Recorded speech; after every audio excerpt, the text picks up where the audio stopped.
kasih Tuhan. Terima kasih Yesus. Kami mulai ibadah ini dalam nama Yesus. Kami sudah berdoa dan mengucap syukur. Mari sama-sama kita katakan amin. Haleluya. Tuhan, kami bersilakan untuk berdiri. Kita nyanyikan pujian ini.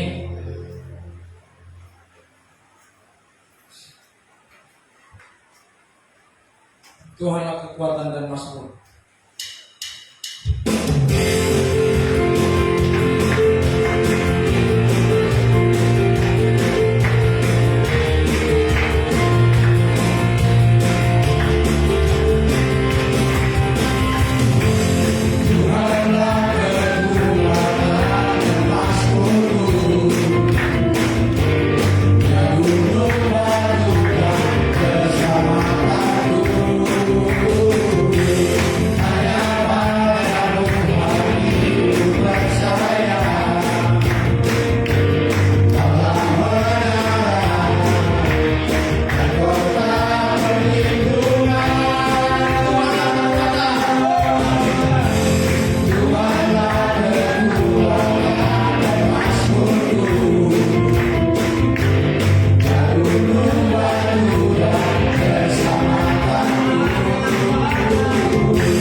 tetap semangat. Amin. Amin. Haleluya. Kita mau menyembah Tuhan. Nanti mari kita persiapkan hati dan pikiran kita untuk tertuju kepadanya. Sehingga lagu penyembahan ini Tuhan kami boleh Engkau bawa dalam hadirat-Mu. Sehingga kami boleh berkata-kata, boleh puji-pujian Tuhan padamu.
perinduan kami.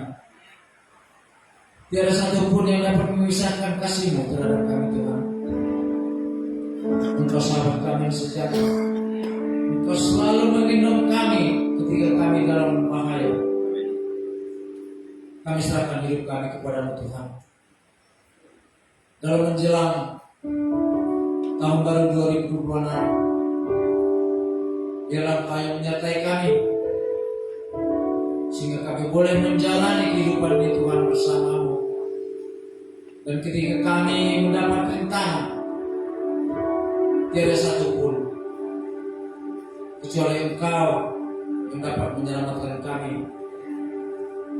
Dan kami lagi mau bersorak-sorai untuk memuji-Mu di tempat ini, bersuka cita atas nama-Mu. Terima kasih Tuhan, terima kasih Yesus.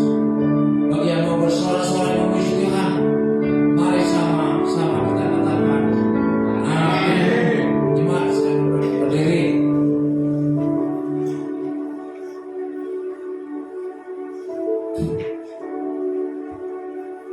Kita mau bersuka cita, amin. Amin.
untuk ditabur oleh firman Tuhan. Haleluya. Seperti rusa rindu sungai, demikian juga rindu kita terhadap firman Tuhan. Haleluya.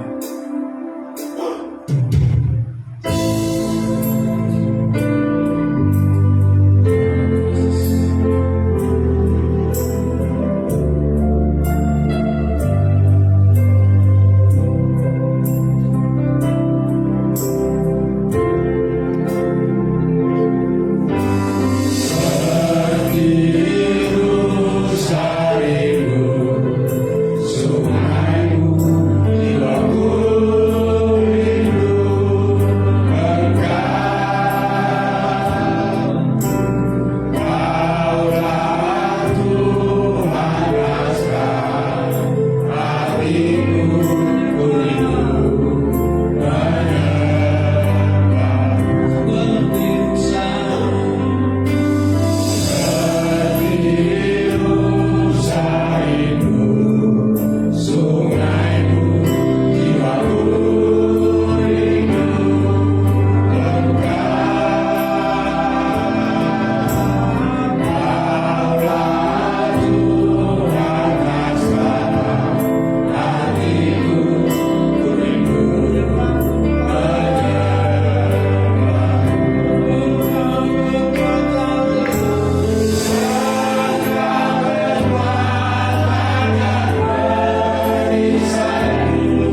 Kami siap untuk diurapi. Kami siap menerima pengurapan dari Roh Kudus, menerima hikmat, pengertian, dan kuasa dari tempat yang maha tinggi.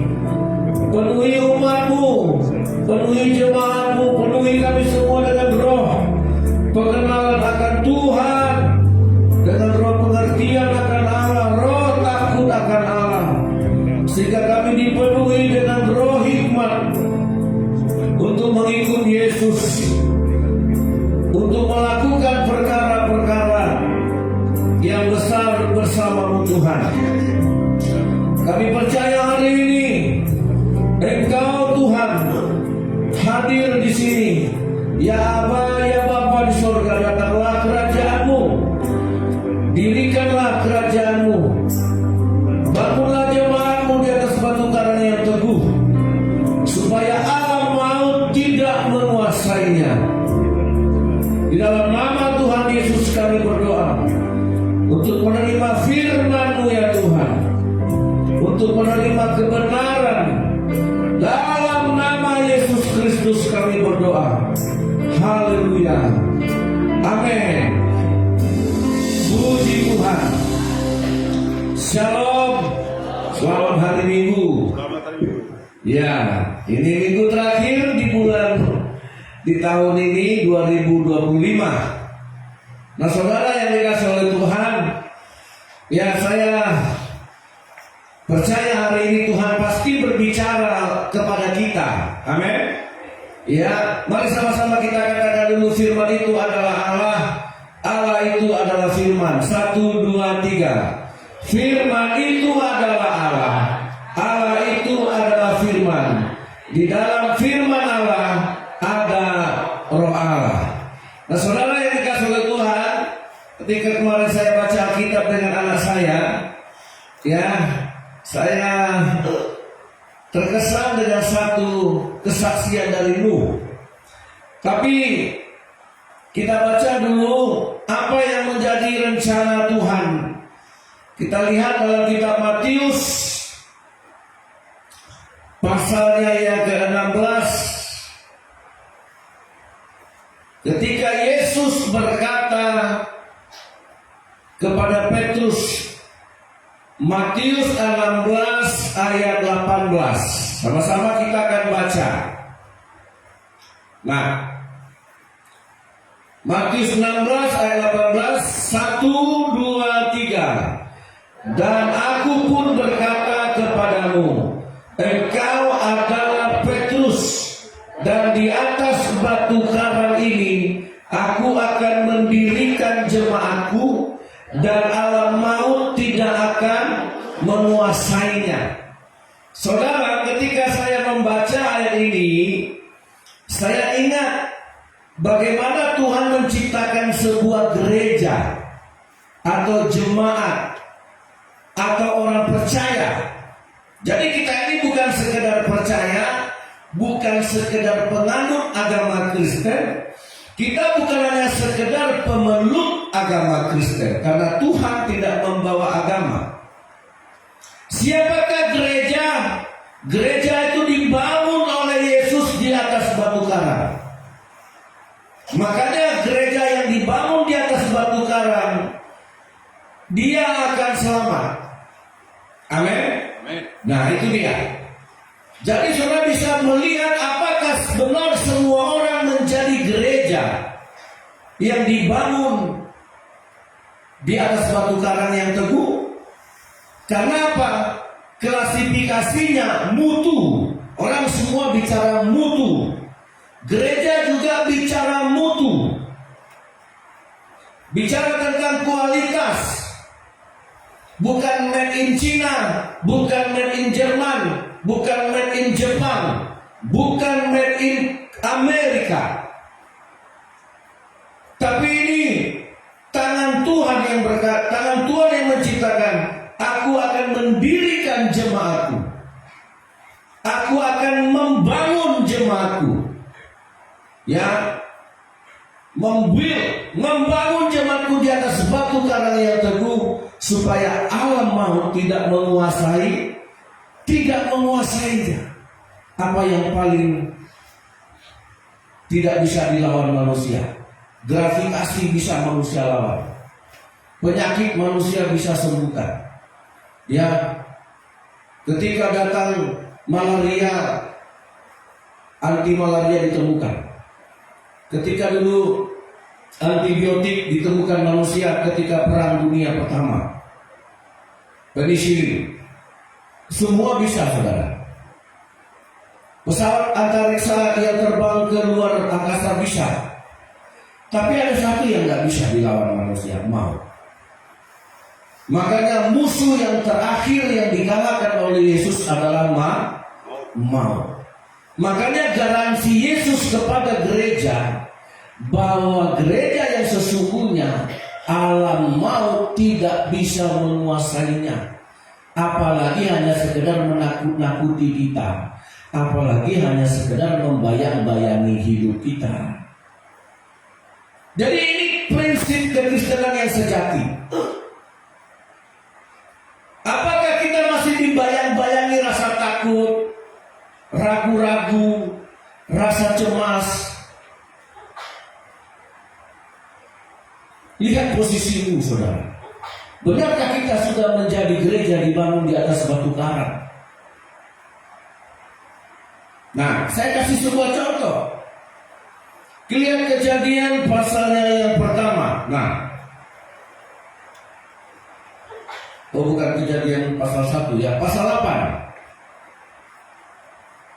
Kita mulai baca ayat 15 ya. Nah, ini yang kami baca kemarin sama anak-anak saya. Dan saya tergerak menyampaikan khotbah ini. Ini kualitas mutu dari sebuah gereja. Ayat 15 saya baca, ayat 16 Bapak Ibu yang baca. Kita semua membaca berganti-gantian. Amin. Lalu berfirmanlah Allah kepada Nuh, 2-3.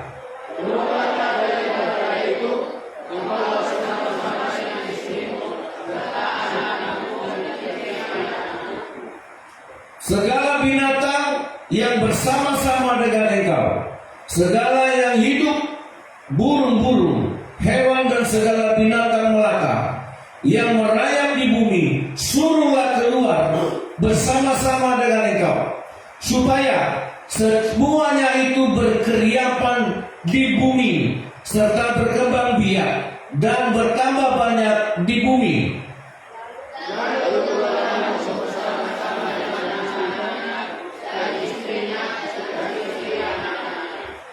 Segala binatang liar, segala binatang melata, dan segala burung, semuanya yang bergerak di bumi, masing-masing menurut jenisnya, keluarlah juga dari bahtera itu.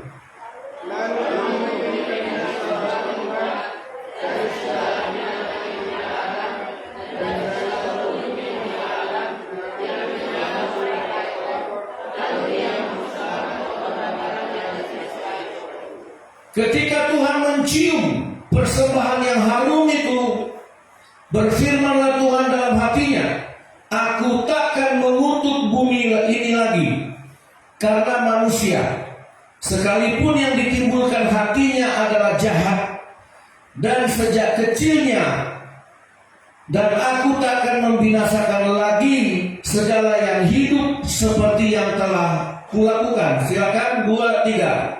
Selama bumi masih ada,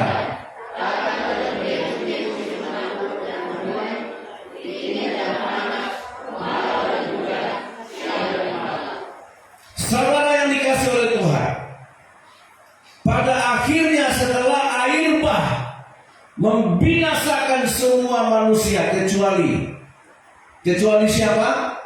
Nuh dengan istrinya, Nuh dengan ketiga anaknya dan ketiga istri anaknya, semua 8 orang.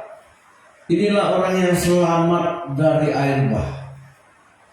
Inilah orang yang selamat dari maut. Pencobaannya sama. Orang yang mati tenggelam menghadapi air bah yang sama. Orang yang mati, orang berdosa mati denganmu menghadapi pencobaan, bencana, musibah yang sama. Allah tidak seperti Lot. Lot dikeluarkan dari Sodom, lantas Sodom dihajar. Tapi kalau Nuh mau Tuhan keluarkan kemana? Karena seluruh bumi dihantam oleh kiamat, oleh murka. Nah saudara, nah ini yang saya maksud, di mana Tuhan mendirikan jemaatnya. Kalau Nuh dibangun oleh Allah, kalau Nuh disembunyikan oleh Allah di dalam bahtera, bahtera itu pun juga dihantam oleh air bah. Bahtera itu juga digoncang oleh badai. Bahtera itu juga mengalami tofan. Tidak ada diskualifikasi. Nah, saudara yang dikasih oleh Tuhan, ya, sekalipun banyak ramalan orang, oh dunia ini tidak baik-baik saja, mari kita belajar dari Nuh. Nah, ini baru hanya hujan sedikit. Nah, itu akan menentukan kualitas. Akhirnya kita tahu Nuh itu selamat karena dia di dalam bahtera. Nah, saudara, inilah yang dimaksud Tuhan mendirikan jemaatku di atas batu karang yang teguh, supaya alam maut tidak bisa menguasainya. Amin. Nah, tentu kita punya tantangan, pencobaan, persoalan masing-masing dalam hidup ini. Kalau dulu menghadapi air bah, ya kan? Nah, kalau Lot menghadapi pembinasaan Tuhan dari langit, api membakar Sodom, siapakah Nuh? Nah, saudara lihat, ketika Nuh keluar dari bahtera itu, kita belajar di sini siapa Nuh, sehingga dia bisa melewati badai yang begitu luar biasa. Bukan badai yang murka. Allah bukan marah, tapi Allah murka. Ketika Nuh keluar dari bahtera, ayat 20, lalu Nuh mendirikan mezbah. Bagi siapa? Bagi Tuhan. Apa itu mezbah? Bahasa Ibrani disebut zabah. Dalam bahasa Yunani disebut mezbah. Dalam bahasa Inggris disebut altar. Nah, Indonesia ikuti bahasa altar. Apa itu mezbah? Tempat orang meletakkan korban. Apa tempat orang meletakkan bukan hadiah ya, korban. Nah, saudara Nuh, setelah dia keluar dari air bah, setelah keadaan sudah kondusif, keadaan sudah baik, maka dia membangun mezbah.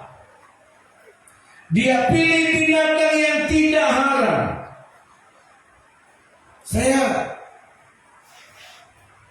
Orang Kristen kalau belum mengerti memberi persembahan ini sulit disamakan dengan penyembahan. Karena penyembahan akan melahirkan persembahan.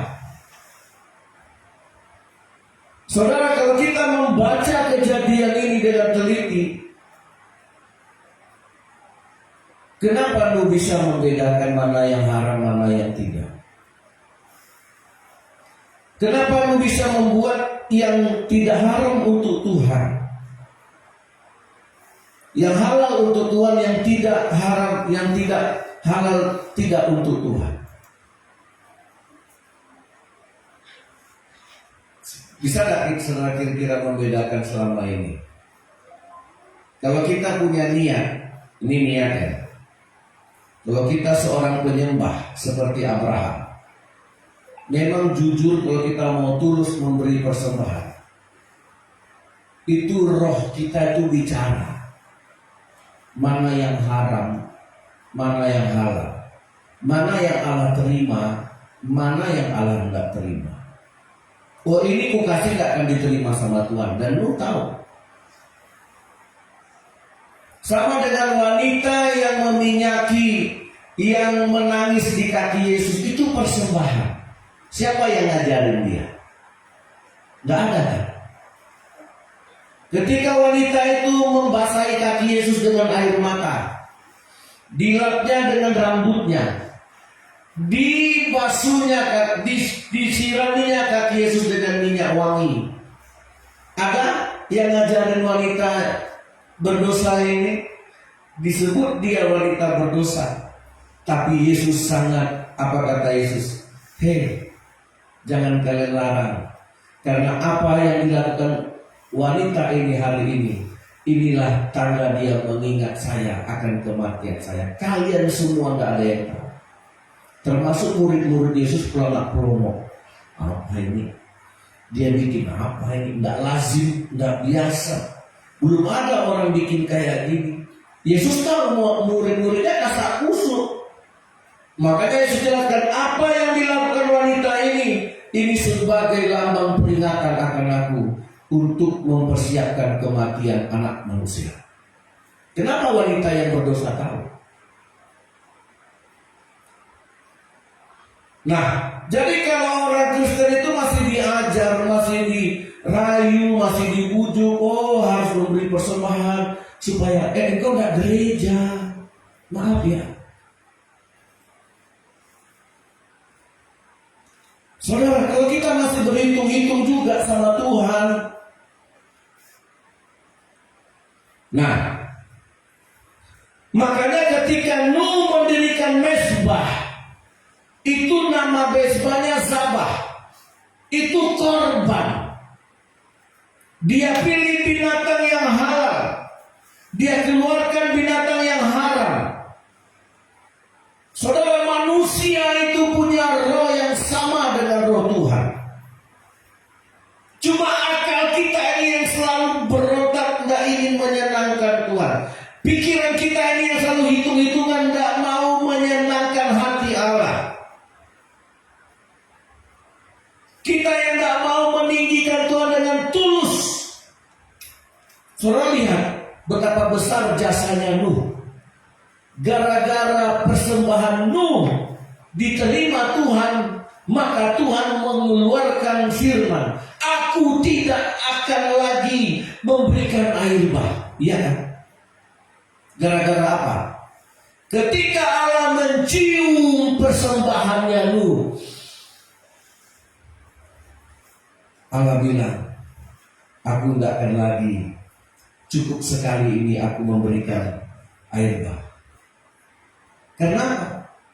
Karena Tuhan mencium bau wangi dari persembahannya Nuh.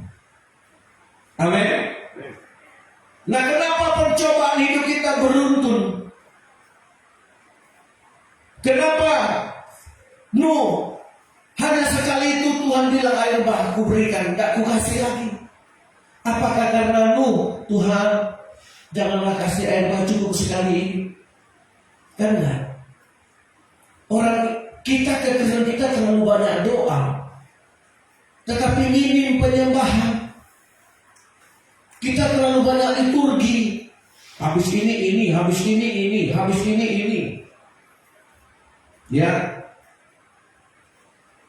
Apalagi kalau kita nakal, oh liturginya panjang kali. Karena mereka, saya kadang-kadang malu, mereka baca kita paling-paling cuma liturgi itu aja. Kenapa kita nggak baca di rumah? Makanya saya selalu ingatkan, otak kita dari kecil nggak dibiasakan membangun relasi. Otak kanan ini yang dibutuhkannya adalah relasi, hubungan. 0 sampai 6 tahun itu anak itulah yang harus diisi hubungannya dengan orang tuanya, hubungannya dengan Tuhan. Jangan langsung sudah ini anaknya pintar. Otak kiri kita itu baru pintar nanti di setelah remaja. Di umur 12 tahun barulah seorang mau leskan, mau matematika, mau ini, mau itu, silakan. Saya heran kenapa kita tidak pernah belajar, kenapa negara lain belajar.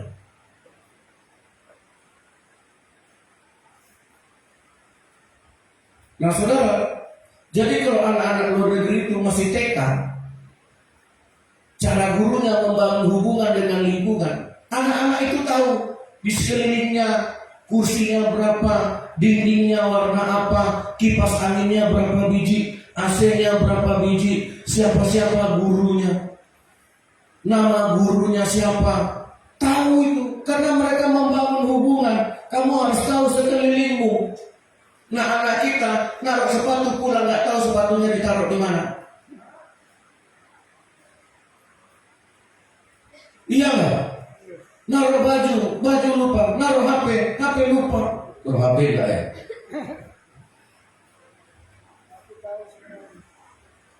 Jadi mereka itu dibiasakan untuk berhubungan dengan sekitarnya. Dengan begitu, coba saudara lihat. Saya pelajari itu dengan orang-orang Korea apa. Kalau dia datang dia akan lihat-lihat. Lihat orang Cina yang baru dibawa kemana sama Pak Dam itu. Dia jalan ke sana, dia pelajari. Dia pegang-pegang besi itu.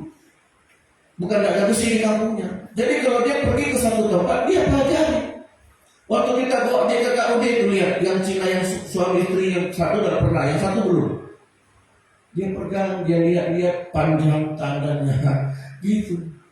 Udah biasa.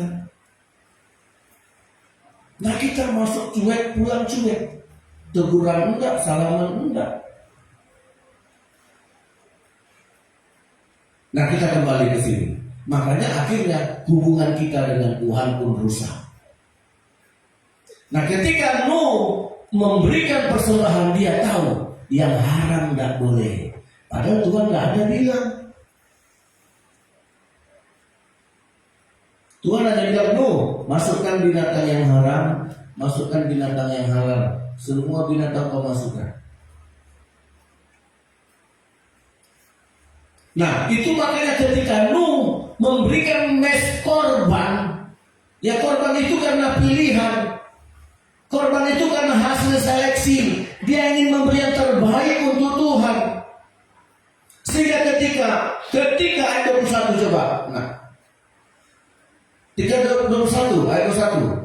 Ketika Tuhan mencium persembahan yang harum itu, ya amin. Ayo kita baca sekali lagi. Nah, 2-3. Ketika Tuhan mencium persembahan yang harum itu, berfirmanlah Tuhan dalam hatinya, aku takkan mengutuk bumi ini lagi karena manusia, sekalipun yang ditimbulkan hatinya adalah jahat dari sejak kecilnya, dan aku takkan membinasakan lagi segala yang hidup seperti yang telah kulakukan. Yang beruntung siapa? Kita tidak lagi menikmati air bah gara-gara persembahannya Nuh.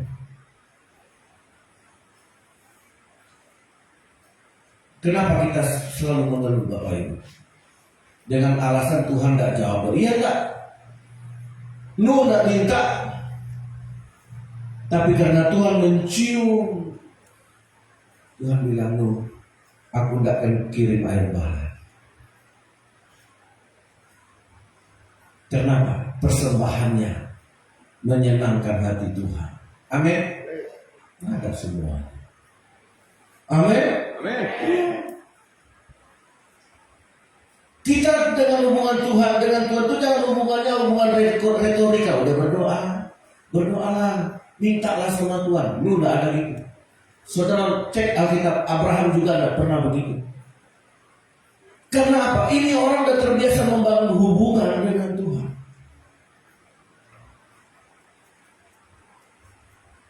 Makanya anak-anak kecil itu kita didik dia untuk punya hubungan dengan orang tuanya, dengan Tuhan. Jangan biarkan dia lari-lari di gereja. Mungkin orang tua mungkin tersinggung sama saya. Apalah pendeta ini kayak tidak pernah kecil aja mungkin. Apakah pendeta ini tidak pernah kecil, tidak punya anak kecil? Karena kita tidak pernah membiasakan otak kanan itu yang dibutuhkannya pertama kali hubungan, relasi. Kan saudara gagal kan? Ketika dia besar jumpa sama family, coba anak-anak sekarang, mau nggak dia jauh? Jumpa kawan bapaknya, jumpa teman bapaknya, jumpa keluarga kita, keluarga besar. Semuanya sibuk dengan diri masing-masing. Gak biasa bu.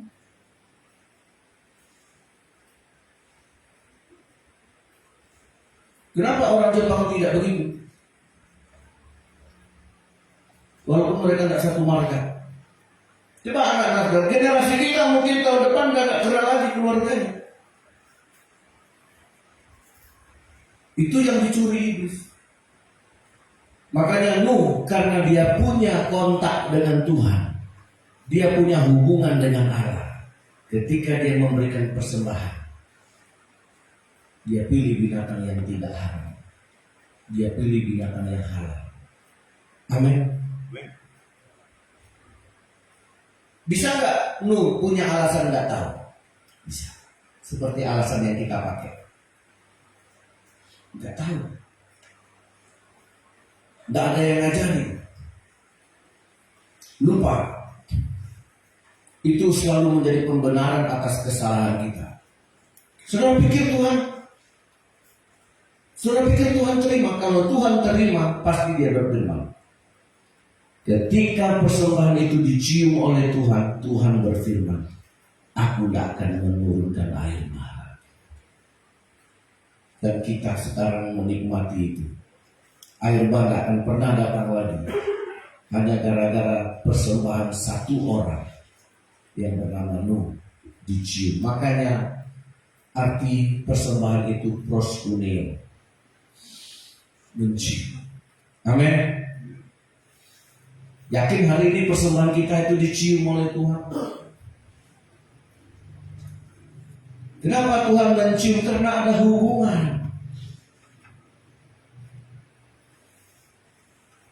Kalau kita merasa punya kontak dengan Tuhan, punya tali silaturahmi dengan Tuhan, punya hubungan dengan Tuhan, kita tahu kok. Maka persembahan yang terbaik itu disebutlah mesbah, disebutlah zabah. Artinya apa? Korban. Nah, bisa kita hadir di sini hari ini dengan hujan, itu korban. Kalau bagi yang bawa mobil nggak tahu ya korban apa. Bagi yang bawa sepeda motor, saya tadi pagi udah hujan-hujanan. Ya, karena salah satu menu kue yang saya pesan kurang. Rupanya dia bikin cuma 40, Pak, saya lupa minta nomor HP Bapak. Kenapa? Yang ada cuma 40, ya amplop. Saya harus nyari 90 biji lagi. Hari hujan. Gimana Bapak? Bapak terima? Ya saya terima lah. Uangnya dikembalikan. Dapat 30, dapat 10. Nanti kalau nggak ada yang sama, ya itulah itu.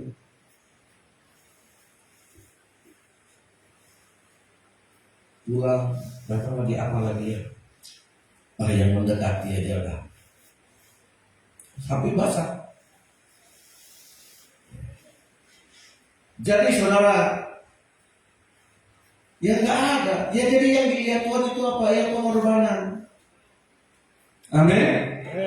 Nah, apa sekarang mesbah kita? Di mesbah inilah korban itu diletakkan. Itulah makanya namanya mesbah. Amin.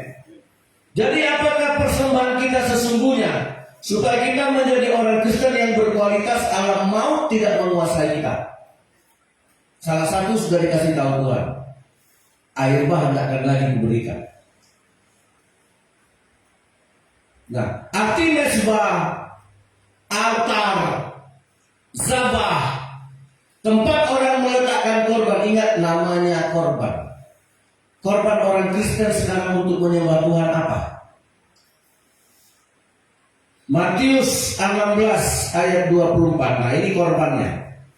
Segala sesuatu yang kita lakukan adalah murni berdasarkan karena kehendak Tuhan, sekalipun tidak sesuai dengan kehendak kita. Itu korban. Ya, ketika ibu-ibu ikut suami, itu korban, sekalipun kita nggak mau. Harus begini kata suaminya, ngikut aja, walaupun nggak setuju. Itu korban. Makanya lahirlah kata korban berasa. Tapi itu agak sedikit berisi dendam ya. Nah, memang begitu saudara. Ketika yang Tuhan mau tidak sesuai dengan yang kita mau. Ketika yang Tuhan inginkan tidak sesuai dengan yang kita inginkan. Makanya Yesus berdoa, kalau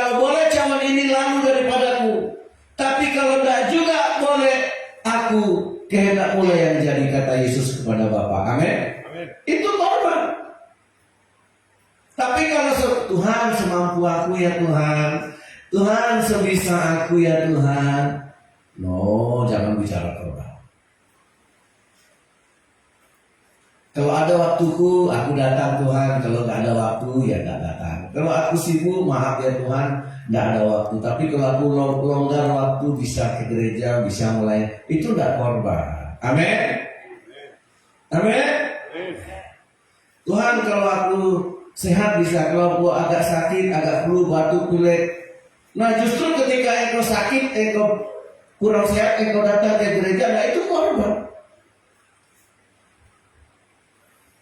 Belum kita baca ya, Matius 16 ayat 24. Nah, ayo kita baca sama-sama. 1, 2, 3. Lalu Yesus berkata kepada murid-muridnya, setiap orang yang mau mengikut aku, ia harus menyangkal dirinya, memikul salibnya, dan mengikut aku. Di mana mesbah itu? Di Golgota. Golgota itulah tempat Yesus meletakkan dirinya sebagai korban. Bukan karena kehendak dia, tapi karena kehendak Bapa di sorga. Amin. 3 kali Yesus berdoa di Taman Getsemani. Kalau boleh cawan ini lalu, kalau boleh cawan ini lalu, kalau boleh cawan ini lalu. Tapi Tuhan tidak menjawabnya. Akhirnya Yesus berkata, kalau memang cawan ini tidak boleh, harus ku minum juga. Akan ku minum kehendak mula yang jadi. Di atas Golgota itulah mesbah, tempat Yesus meletakkan dirinya sebagai korban persembahan. Amin. Sehingga situlah dosa dikalahkan, maut dikalahkan. Makanya saudara, itulah persembahan yang proskuneo, yang wangi di hadapan Allah. Makanya dikatakan oleh Salomo, Salomo itu orang yang punya pengalaman. Ketika Salomo mendirikan 1000 meja mesbah, pemecah rekor dunia, ya kan? Belum ada orang yang seperti Salomo sebelum dan sesudah Salomo. 1000 mesbah korban didirikannya dan dia persembahkan sama Tuhan. Tuhan mencium dan Tuhan bilang, apa yang kau minta Salomo? Salomo tidak minta harta, Salomo tidak minta kekayaan seperti khotbah saya di Polkar. Salomo tidak minta nyawa musuhnya. Salomo minta hati yang berhikmat dan bijaksana untuk mengerti hukum, bisa membedakan yang benar dan yang jahat. Apa kata Tuhan? Kalau itu yang kau minta, berikan. Tapi kata Tuhan, walaupun engkau tidak minta nyawa musuhmu, engkau tidak minta harta kekayaan, engkau tidak minta kekuasaan, akan kuberikan kepada. Memang itu hukumnya. Gak perlu ngemis-ngemis sama Tuhan. Kalau ada pendeta-pendeta mengiming-imingi, oh kasih nanti kamu akan dibalas sekian, kasih akan dibalas, nanti Tuhan akan balas. Kamu kasih ini dibalas Tuhan, kamu kasih ini dibalas Tuhan. Tuhan tidak barter, tidak ada transaksional. Air bah tidak diberikan lagi oleh Tuhan, bukan karena Nuh teriak-teriak berdoa, tapi karena persembahannya diterima Tuhan dan wangi dicium oleh Tuhan. Amin. Ya. Bangga nggak saudara kalau persembahan kita diterima Tuhan? Kalau memang benar persembahan kita hari ini diterima Tuhan, penyembahan kita diterima Tuhan, nggak perlu minta, nggak perlu ngemis-ngemis sama Tuhan. Tuhan, kau tahu kan Tuhan keperluanku Tuhan, kau tahu kan Tuhan apa yang kami butuhkan, kami lagi susah begini. Naikkan, bangun mesbah, naikkan korban persembahan. Amin. Itu. Oh, walaupun lagi gak enak badan, namanya korban. Bukan kehendak kita, tapi kehendak Tuhan. Kalau kehendak Nuh, bisa saja dia pilih binatang yang haram. Bisa saja dia pilih binatang asal pilih. Tapi tidak kehendak dia. Dia pilih binatang yang halal. Dia pilih binatang yang terbaik. Makanya saudara yang dikasih oleh Tuhan, jangan asal-asalan. Tapi kadang-kadang saya maklum. Dari situ ketahuan kita punya hubungan dengan Tuhan, punya kontak batin, punya hubungan roh nggak kita dengan Tuhan. Kita kalau udah punya hubungan dekat, kita tahu apa yang kita berikan kepada pasangan kita, betul nggak? Kalau kita udah punya hubungan dekat dengan sahabat kita, kita tahu apa yang tepat untuk dia. Amin. Itu kan hubungan.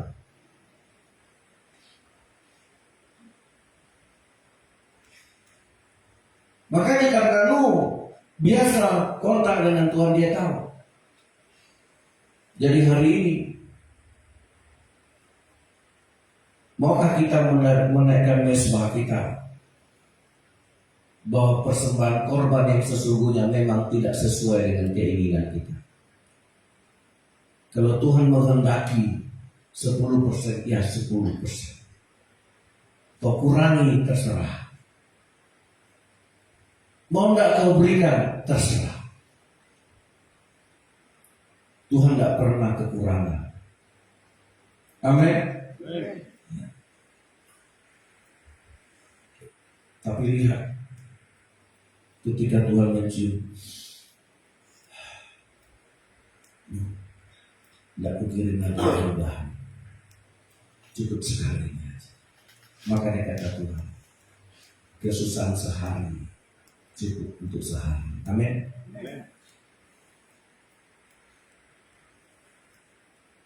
Ya, kalau di kampung kita hari ini mengerti, setelah selesai air bah, setelah selesai air banjir bandang itu, ada nggak orang-orang yang mendirikan, menaikkan mesbah, memuji Allah dengan betul-betul sebuah pengorbanan?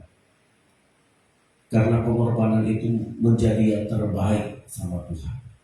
Kalau belum yang namanya korban, belum terbaik itu saudara. Nah, kalau mau pulih Sumatera Utara, kalau mau pulih bencana ini, sedangkan air bah saja Tuhan yang langsung marah, bisa stop. Bisa Tuhan bilang gak kasih lagi air bah ini, hanya gara-gara ada persembahan yang wangi sampai kepada Tuhan. Amin. Setiap keluarga bangunlah mesbah. Amin Bapak Ibu. Amin. Supaya kesusahan itu tidak beranak, kesusahan itu tidak jadi langganan. Amin. Aku udah berdoa, pendeta udah berdoa, tidak jaminan doa saya. Mau 1 juta pendeta, kalau Tuhan tidak cium, sama aja. Tapi kalau hari ini Tuhan mau mencium, dia lihat persembahan Pak Sultan, ya,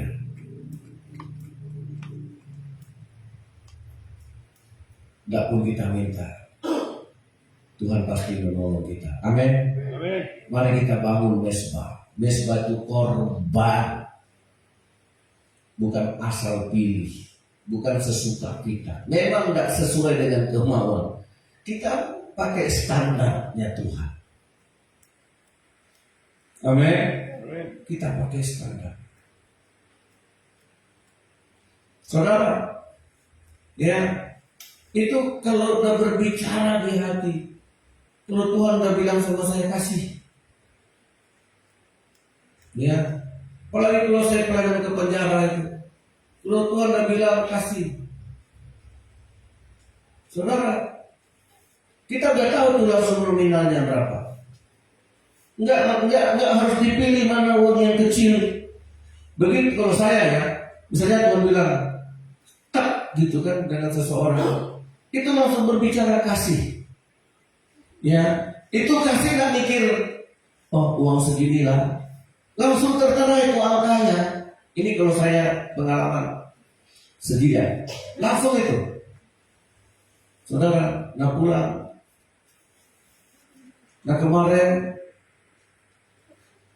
rupanya anak teman saya, istri sahabat saya masuk penjara. Selama ini jumpa biasa minta doa bla bla bla. Tapi kemarin karena punya waktu mulai cerita. Baru kabar jadi tinggal di mana Pekanbaru, udah punya suaminya meninggal. Siapa suaminya? Jerry Timbul, Nabi Tukul. Wah, itu kan teman saya.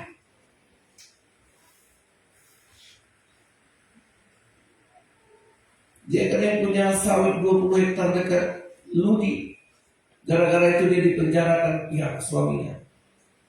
Suaminya udah meninggal, dia masuk penjara. Hartanya dia ambil. Nah saudara, ayo kita berdoa. Saudara, kalau memang hari ini Tuhan mencium persembahanmu, nggak perlu minta apa-apa. Apa kesusahanmu hari ini cukup sekali ini saja. Amin. Apa kesusahanmu hari ini cukup asal ketika Tuhan mendengar, mencium, tidak akan kukasih lagi percobaan ini sama kamu, kata Tuhan. Amin. Kita nyanyikan. Inilah yang kurenungkan. Ini lagu dari saya sekolah kita. Di F naik setengahnya atau di F bisa. Ya Tuhanku, mari kita menghadap Tuhan kita. Kiranya Engkau berkenan. Bukan menyanyi itu sesuka kita. Mungkin kita lagi capek, mungkin kita suara lagi serak, mungkin lagi diganggu sama batuk dan pilek. Arahkan, izinkan Tuhan mencium persembahanmu. Dan Tuhan berfirman, tak akan kukirimkan lagi air bah, tak akan kuberikan lagi percobaan ini. Tuhan akan membangun jemaatnya dengan suatu karena yang teguh. Ya Tuhan, aku hendak bermasmur bagimu selama aku hidup. Ya Allahku, aku hendak bermasmur. Ya Allahku, aku hendak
diri kita untuk memberi persembahan.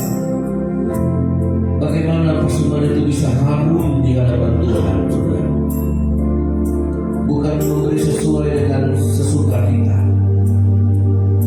Ketika Nuh memberikan korban persembahan dan Tuhan menciumnya, Tuhan berkenan, dan Tuhan bilang sama Nuh, dalam hatinya Tuhan berfirman, tidak akan kukirimkan lagi air bah. Kesusahan hari ini cukup sampai hari ini. Apakah kesusahan saudara berangkat bercucu? Mari hari ini angkat tanganmu kepada Tuhan.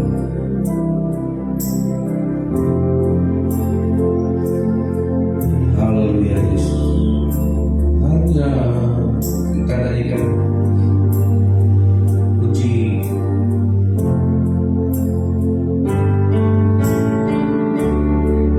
Hanya ini Tuhan persembahan segenap hidupku,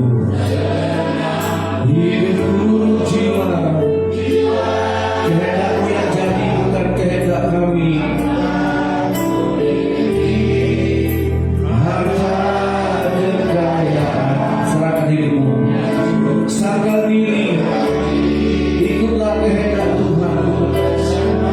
Ikutlah apa yang Tuhan inginkan.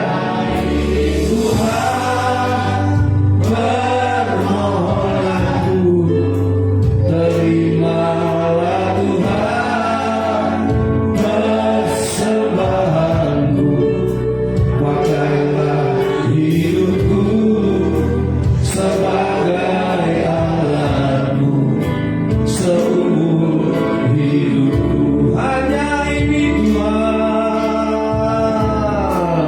hanya ini Tuhan persembahan segenap hidupku, jiwa. Amin. Sebab Kau memiliki harta kekayaan, dan ku berhati untuk persembahkan. Hanya ini Tuhan,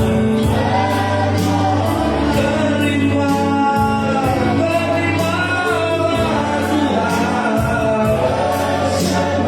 Haleluya. Pakailah hidupku sebagai alatmu seumur hidupku.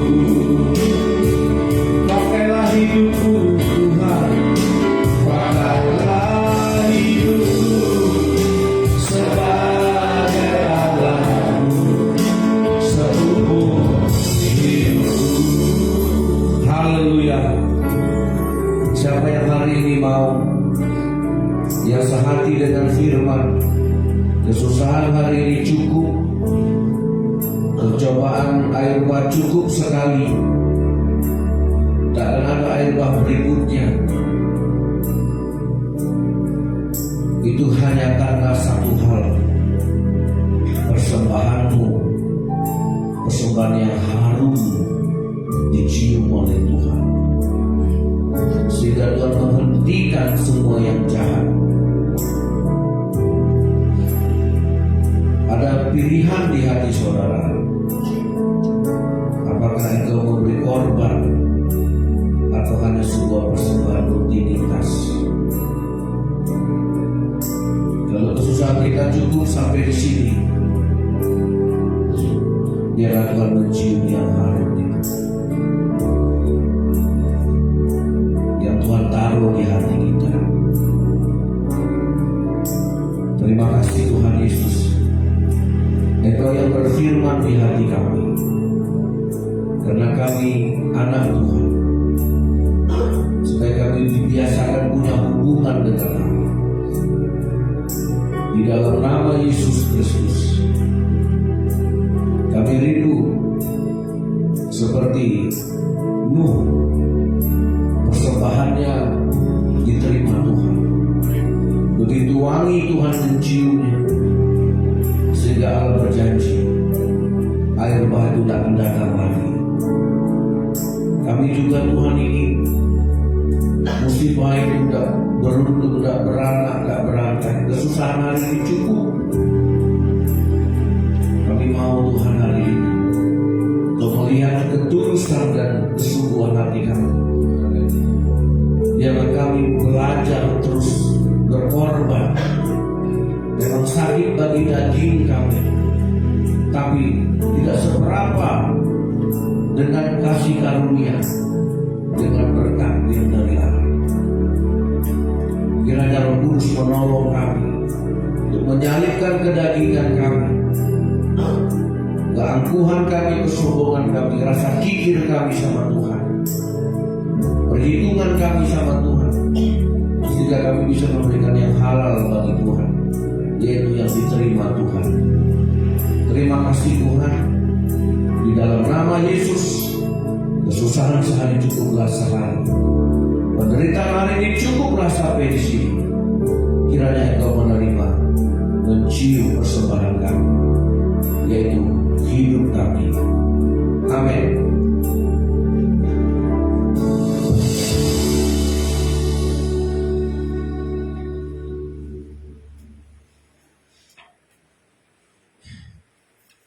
Puji Tuhan, kita akan memberikan persembahan yang terbaik bagi Tuhan. Kita nanti kita berdoa.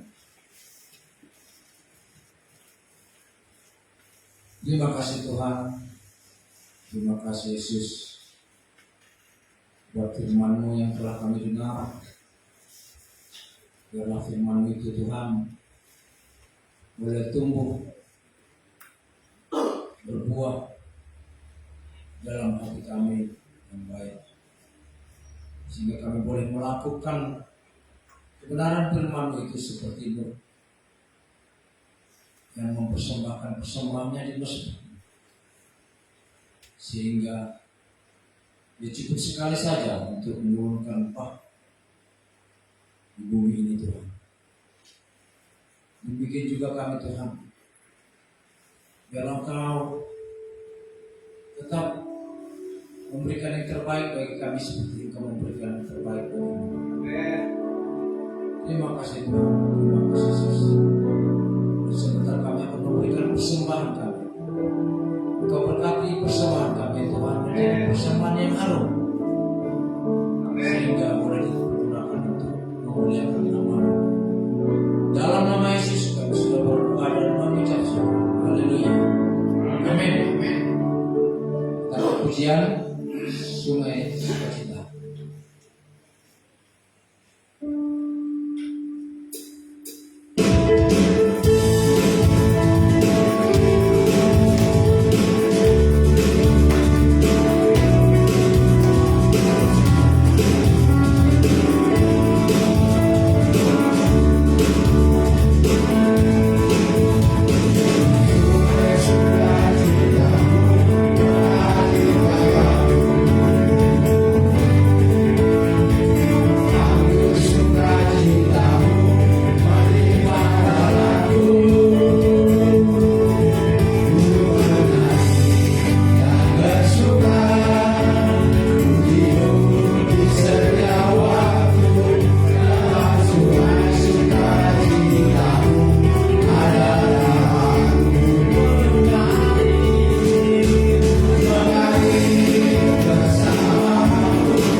saya lupa, karena hari ini minggu terakhir 29 Desember.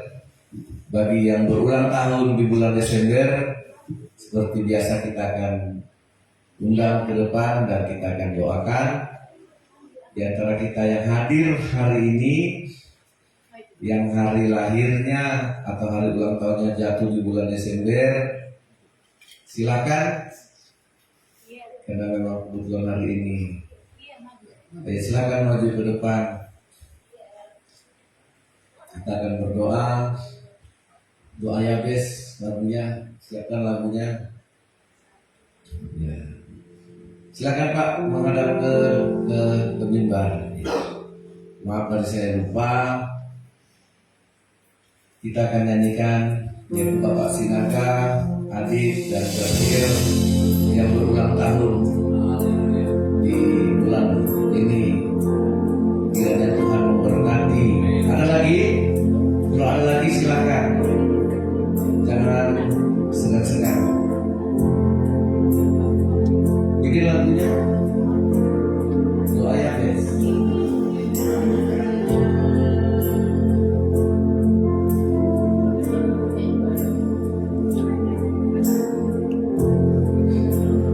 Kiranya Tuhan memberkati berlimpah-limpah dan memperluas daerahku dan memperluas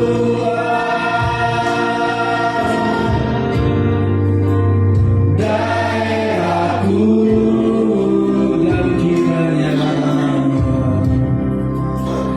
dan kiranya tanganmu menyertai aku dan melindungi aku daripada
Salam Bapak Ibu sekalian. Salam. Selamat hari Minggu buat kita semua. Puji nama Tuhan pada siang hari ini Bapak Ibu.